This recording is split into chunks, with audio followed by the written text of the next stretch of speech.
Halo semuanya, Assalamualaikum warahmatullahi wabarakatuh. Salam sejahtera untuk kita semua. Jumpa lagi bersama saya di program pembelajaran fisika itu mudah. Oke, kali ini kita akan membahas tentang latihan-latihan soal yang berhubungan dengan hukum Newton, tapi levelnya agak berbeda, yaitu lebih tinggi dari eh, soal-soal sebelumnya. Untuk selanjutnya, perhatikan uraian tiap soalnya. Ya, ini adalah jawaban soal yang di-PR-kan oleh guru masing-masing ya. Ya, lanjut ke pembahasan. Saya percepat nih soal 1. Apa yang terjadi dengan balok bermassa 4 kg jika ditarik dengan gaya 15 Newton? Seperti pada gambar di bawah ya.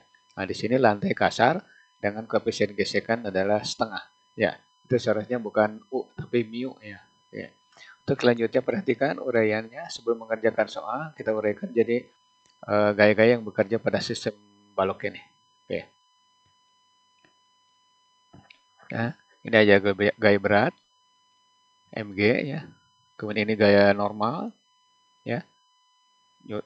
N ya, normal force. Kemudian ini gaya.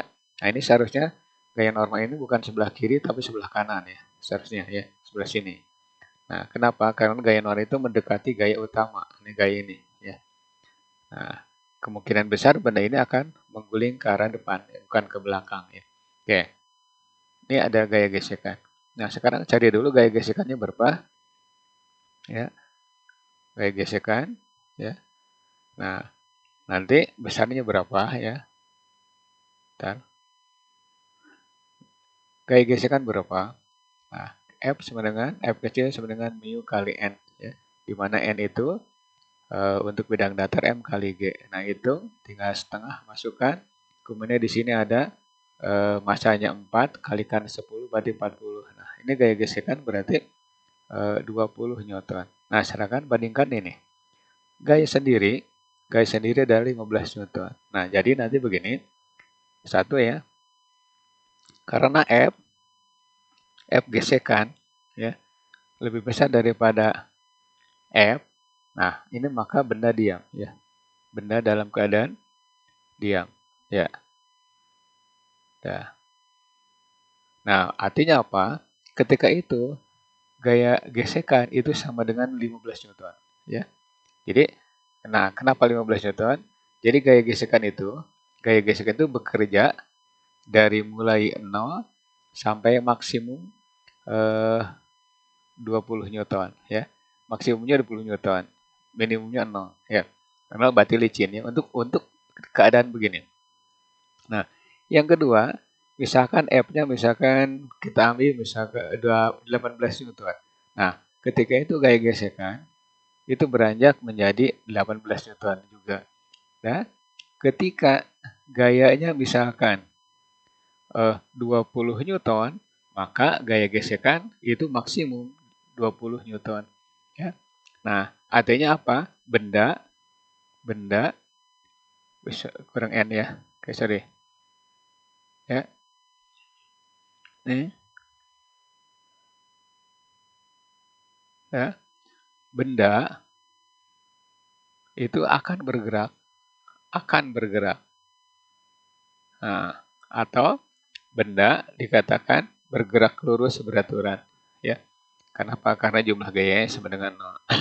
Kemudian yang keempat, jika gayanya misalkan lebih dari 20, kita ambil misalkan F sama dengan 21 Newton ya. Nah, gaya gesekan di situ pasti tidak akan 21, itu 20 Newton. Nah, berarti nanti ketika kurang dari gaya ini ya, maka gaya gesekan mengikuti gaya-gaya penyebabnya ya. Gitu. Nah, ketika gaya utama melebihi gaya gesekan, maka gaya gesekan sampai ke titik maksimum. Ya di sini contohnya seperti 15 apa 20. 20 dikasih gaya 15 berarti F-nya juga 15 gaya gesekannya. Dikasih 30 berarti F-nya gaya gesekannya berarti 20 Newton. Gitu ya keterangannya. Lanjut ke soal berikutnya. Nah, soal nomor 2. Nih, ini ada balok nih. Balok 10 kg dikenai gaya F1 dan F2 di mana F1-nya adalah 30, F2-nya 20 Newton. Nah, setelah 10 detik gaya F1 dihilangkan. Nah, ilustrasinya seperti ini. Nyampe di sini misalkan S1, waktunya T1, kecepatannya V ya. Nah, sama. Nah, ini tinggal F1, kemudian ini F2. Nah, posisi yang ketiga seperti ini. F1-nya kan dihilangkan. Pada detik kesekian, detik ke-10, F1-nya dihilangkan, jadi tinggal ada F2 ke arah kiri gitu ya. Nah, sekarang apa yang terjadi dengan benda ketika di posisi 3? Nah, pada posisi 3, ini taruh saja posisi 1, ini posisi 2, posisi 3. Kecepatan di 1 kita sebut V0, di sini Vt1 ya. Ini Vt2 ya. Nah, ini jaraknya S1, waktunya T1 ya. Kemudian ini juga sama S2, waktunya T2. Nah, sekarang kita ambil posisi 1 dan 2 atau 1 ke 2. Nah, ketika itu berlaku percepatan. Berapa percepatannya? Taruh saja A1. Maka sigma F sama dengan MA ya. Nah, MA. Nah, di sini berarti F1 dikurangi F2 ya, sama dengan M kali A. Nah, F1-nya adalah 30 ya. Tinggal masukkan 30 kurang 20 sama dengan 10A ya. 10A. Nah, nanti diperoleh A1 ya. Itu 30 kurangi 20 kan 10 bagi 10 berarti 1 meter per sekon kuadratnya. Gitu. Nah, itu A1. Nah, sekarang berapa Vt-nya? Vt1-nya. Di sini berapa nih? Nah, Vt karena V0-nya 0, maka langsung aja A kali T. Ini berarti 1 kalikan 10. Nah, kenapa 10? Karena di sini waktunya pada saat 10 detik atau detik ke-10, F-nya mulai dihilangkan. Maka ini kecepatan ketika itu ya. Ketika itu 10 meter per sekon. Nah, gitu. Nah, sekarang berapa jaraknya? S1-nya berapa? Jarak ketika posisi 1 ke posisi 2 itu tinggal masukkan S1 setengah A T kuadratnya. Ini berarti setengah kalikan 1 kalikan 10 kuadrat. Nah, ini 100 ya. 100 berarti 50 meter. Nah, berarti dari posisi 1 ke posisi 2, jarak yang ditempuhnya adalah 50 meter, kecepatannya saat itu adalah 10 meter per detik. Oke. Ini jelas waktunya sudah ada nih, ini 10 sekon. Nah, sekarang tinggal menghitung posisi 2 ke posisi 3. Nah, ketika posisi 2 ke posisi 3, maka nanti Vt1 itu dianggap V0 ya.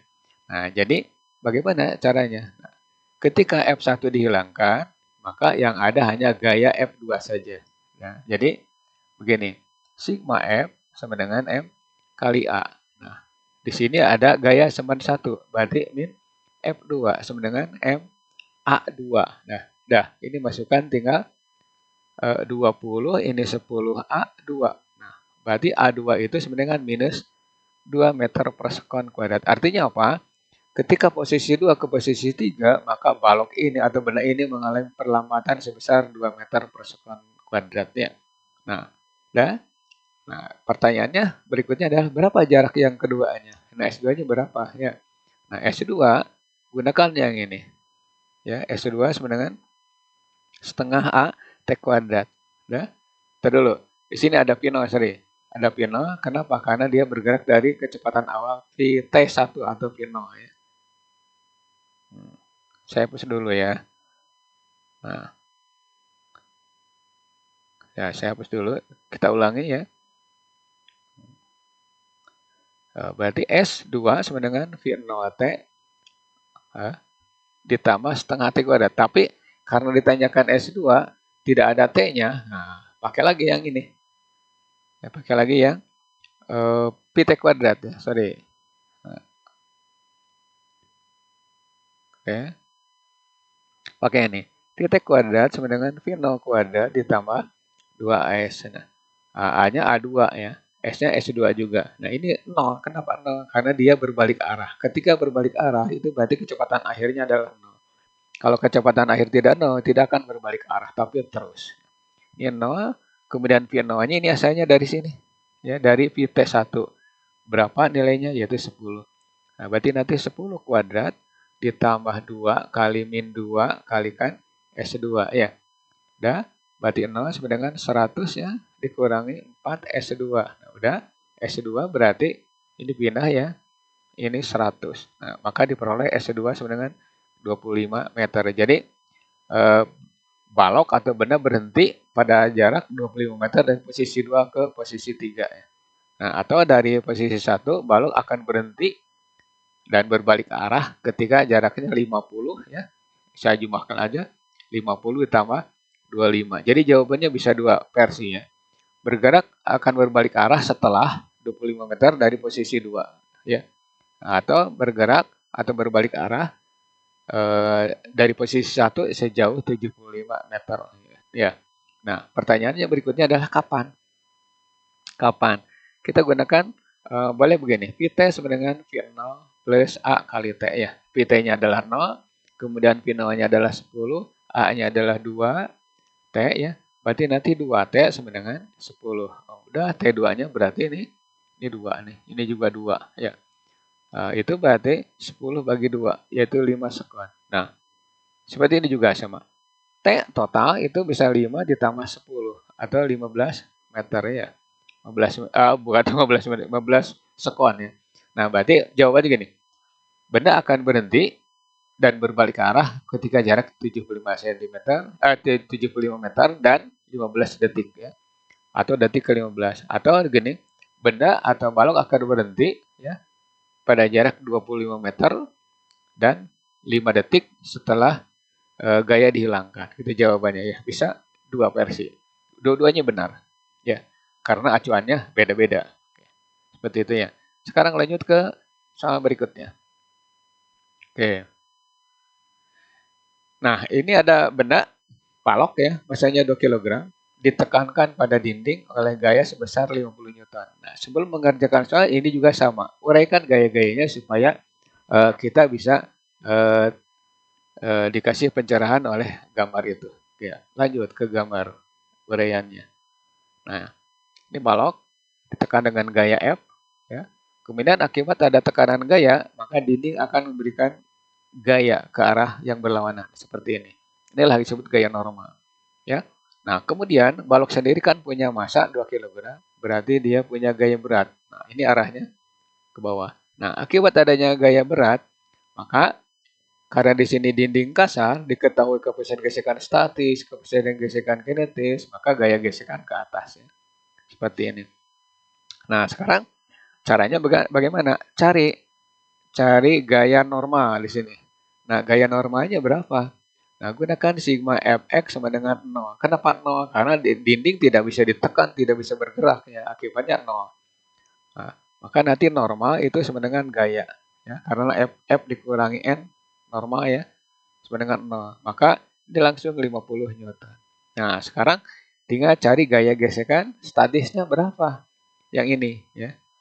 Karena di sini ada dua ya, gaya gesekan statis, ada gaya gesekan kinetik. Ini untuk bergerak, ini untuk yang menahan supaya diam. Nah, berarti F statis itu mu kali N ya. Dan ini berarti koefisien statisnya itu 0,4 ya. 0,4 kalikan berapa? Kalikan 50. Berarti ini 20 Newton. Ya. Jadi gaya gesekan statis 20 Newton. Kemudian gaya gesekan kinetis berapa? F kinetis berarti mu kali N juga, cuma di sini 0,2. Nah, kalikan 50. Ini hasilnya adalah 10 Newton. Nah, setelah itu kita cari gaya beratnya. Gaya beratnya berapa? Gaya berat itu sama dengan M kali G. Nah, diperoleh bahwa M-nya adalah 2, G-nya adalah 10. Berarti ini gaya beratnya adalah 20 Newton. Oke, perhatikan yang ini ya. Perhatikan ini dengan ini ya. Nah, untuk menjawab soal ini ya. Nah, karena F statis sama dengan gaya berat ya, berarti nanti ini benda ini kemungkinan diam ya. Yang kedua kemungkinan turun dengan gerak lurus beraturan. Ya, gitu ya. Kalau dilihat dari gaya gesekan statisnya. Berarti diam, benda akan diam, kemudian benda juga bisa dikatakan GLB atau turun dia dengan kecepatan konstan ya. Gitu.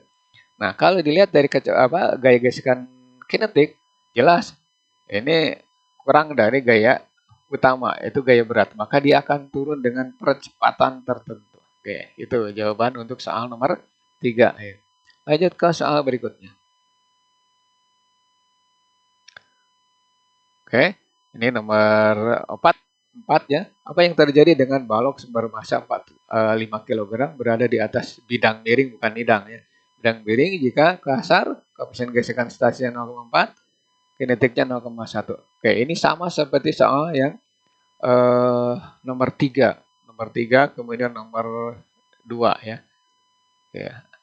Sebelum menjawab, uraikan dulu gaya yang bekerja pada sistem ini. Nah, ya. Ini. Uraikan gayanya, ini mg ya. Ini gaya normal ya. Terus uraikan gaya beratnya, ini mg cos 37, ya ini mg sin 37. Oke. Nah, sekarang tinggal nyari gaya gesekannya kemana, arahnya berapa, arahnya kemana, besarnya berapa. Oke. Nah, ini caranya sama. Cari gaya gesekan. Berapa? Nah, gesekan statis, F statis itu mu N ya. S dulu. Nah, N ya di sini adalah mg cos 37 atau mg cos theta. Kenapa? Karena bidangnya miring. 0,4 kali mg cos 37 ya. Ini berarti 0,4, M-nya adalah 50, atau M 5 kalikan 10 berarti 50, kali cos 37 berarti 4/5 ya. 4/5 kali 5 ya. 4/5 kali 50, ini berarti 40 ya. 40 kali 0,4 ini berarti 16 Newton ya. Oke, itu statisnya. Nah, sekarang bagaimana kinetiknya? Gaya kinetiknya berapa? Gaya gesekan kinetik. Nah, berapa? Nah, tinggal kali. F kinetik itu sama dengan mu M mg cos. Sama ya, cos theta atau cos 37. Tinggal masukkan aja. Di sini 0,1 kalikan 50 ya. Kalikan 50. Kemudian kalikan cos 37 di sini sama ya. Ini 4/5 ya. Oke, nanti diperoleh bahwa ini 50 bagi 5 kan 10 kali 4, 40. Ini berarti 4 Newton ya. Jadi gaya gesekannya, kinetiknya lebih kecil gitu ya. Dibanding dengan statis. Tapi lihat dulu yang ini. Berapa gaya gravitasinya yang menyebabkan gerakan? Yang ini kan. Berarti gaya gravitasi penyebab gerakan itu mg sinus theta ya. Atau di sini 50 kalikan sinus 37 ya. Oke. Nah, nanti diperoleh bahwa 50 kalikan 3/5 ya. 50 kalikan 3/5 ini berarti 30 Newton ya.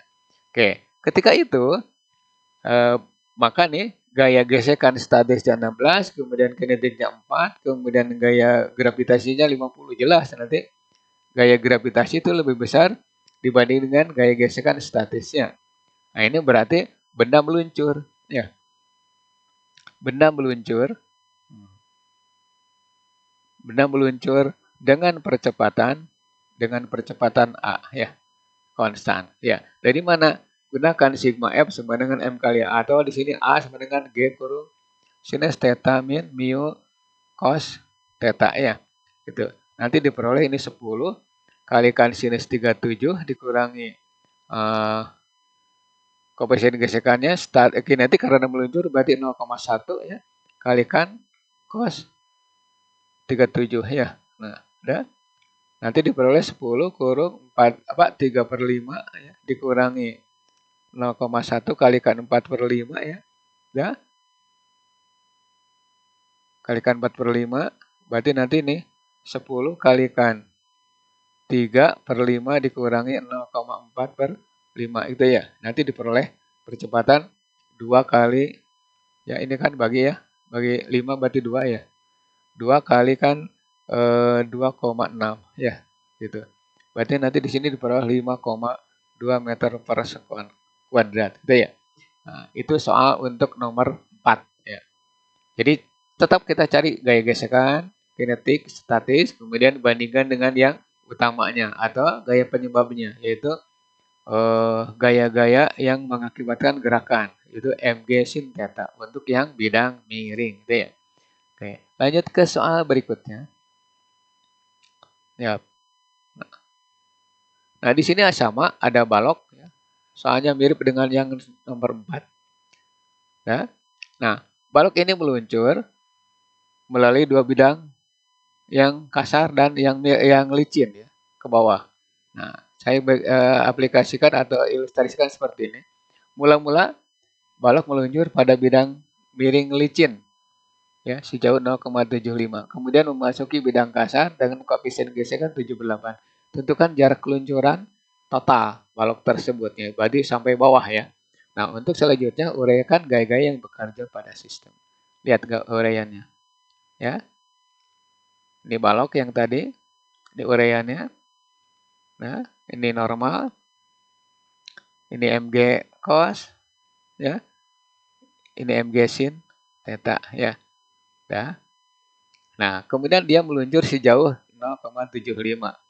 Nah, seperti ini. Ini sama, di sini juga diuraikan. Jadi kalau ini tinggal memindahkan aja. Memindahkan ini ya. Nah, ini Mg sin theta ya. Nah, nanti di sini ada gaya gesekan ke atas. Itu bedanya ya. Tuh. Nah, sekarang kerjakan dari posisi awal ke posisi kedua ya. Kalau ini bidang miring kayak yang tadi itu bahasan tadi itu bidang datar. Ini taruh saja S1, ini kita sebut S2 ya. Nah, sekarang untuk posisi 1 ke posisi 2 ya, maka berlaku begini. Cari dulu percepatannya berapa. Percepatannya berarti percepatannya itu boleh menggunakan begini. A ya. Langsung aja ya, percepatannya berapa untuk A1, berarti A1 sama dengan G sinus theta ya. Oke, ini berarti 10.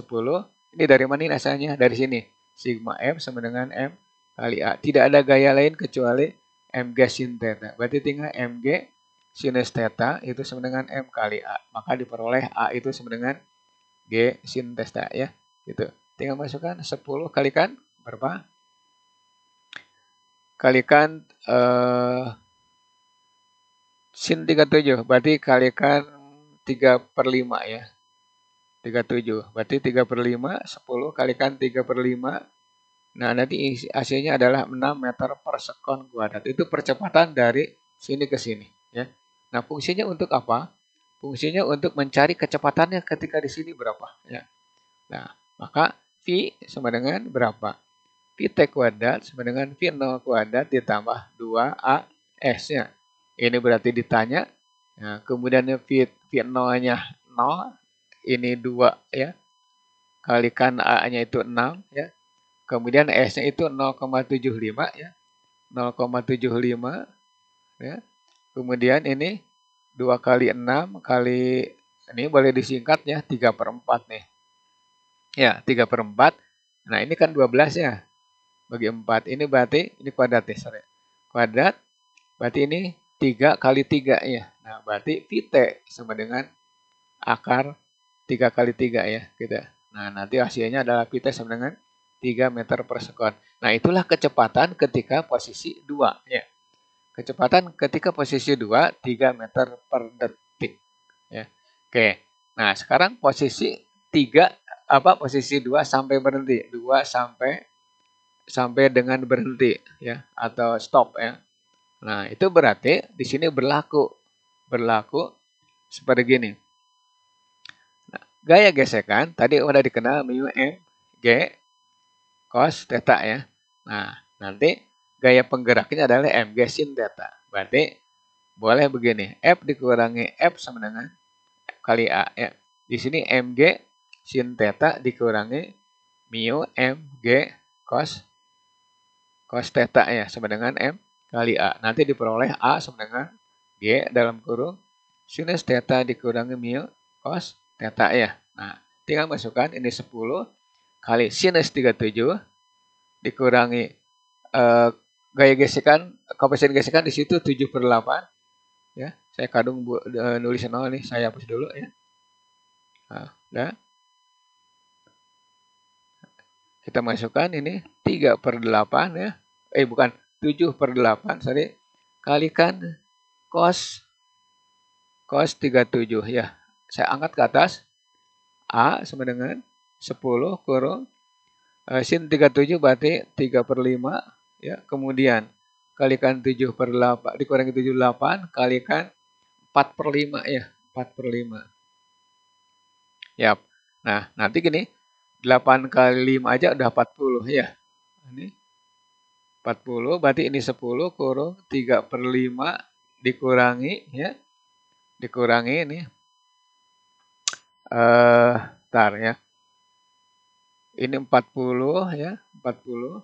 Atau ini 5-nya keluarkan saja. Coret ini dengan ini coret ya. Nah, ya. Berarti tinggal berapa? 2 boleh. Atau selesaikan juga boleh nih. Ini gue jadinya. Oke. Ya. Ini saya hapus dulu ya. Nah, boleh langsung dicoret. Ya. Hasilnya juga sama nanti. Oke, ini berarti 2 ya. Dikurungin dulu. 2 kurung 3 dikurangi ini 2 ya. Berarti 3,5 ya. Ada ya? 4, 8 berarti ini 2 kan. 7 bagi 2 kan 3,5 ya. Ya, berarti nanti di sini 2 dikalikan min setengah. Nah, itu berarti perlambatannya 1 meter per sekon kuadrat ya. Perlambatannya. Tuh. 3/5 berarti 2 ya. Ini 2 juga. 8 dibagi 4. 2 ya. Oke, 7/2 tinggalnya. Berarti 3,5. Oke, percepatan 2 itu minus 1 meter per detik. Artinya diperlambat. Nah, pertanyaannya berapa jauh? Nah, tentukan jarak total peluncuran. Berarti kita cari Pt kuadrat, V0 kuadrat ditambah 2A kali S. S-nya siapa? S-nya S2 ya. Ini 0. Kenapa 0? Karena posisi yang ketiga dari sini nih. Dari sini itu berarti Pt-nya sama dengan 0 ya. Oke. Ini berarti 10. Apa bukan 10? V0 kuadrat itu berarti yang tadi 3. Berarti 3 kuadrat ditambah 2 kali min 1 kalikan S2 ya. Oke. Nah, berarti nanti 9 ya dikurangi 2S2. Nah, berarti 2S2 itu sama dengan 9. Maka S2 sama dengan 9/2 ya. Nah, itu alias 4,5 meter. Nah, jumlahkan S total itu berarti S1 ditambah S2. Nah, S1-nya udah jelas di sini ada 0,75 ya. Ya, 0,75 ditambah dengan 4,5. Oke, gampang kan? Nah, ini berarti 5,25 meter. Nah, itu jawaban untuk soal yang kelima. Nah, ini soal cukup sulit juga ya, karena mengaplikasikan banyak rumus gitu ya. Oke, ya mudah-mudahan kalian mengerti. Nah, kalau belum mengerti, ya ulangi dan ulangi ikuti jawaban ini. Mudah-mudahan ini membuat Anda lebih cerah dan lebih memahami dengan konsep-konsep hukum Newton yang lebih rumit. Ya, oke. Oke, seperti itu jawabannya. Ya. Nah, next video soal hukum Newton yang lebih susah lagi nanti. Ya, bergantung pada kalian memberikan masukan ke saya ya, untuk dibahas. Seandainya video ini bermanfaat untuk kalian, tinggalkan pesan kalian berupa like, komen, dan subscribe supaya kalian bisa mengikuti video-video selanjutnya untuk pembahasan materi yang akan dibahas selanjutnya. Oke, bila taufiq wal hidayah. Wassalamualaikum warahmatullahi wabarakatuh. Terima kasih atas perhatiannya dan selamat beraktivitas.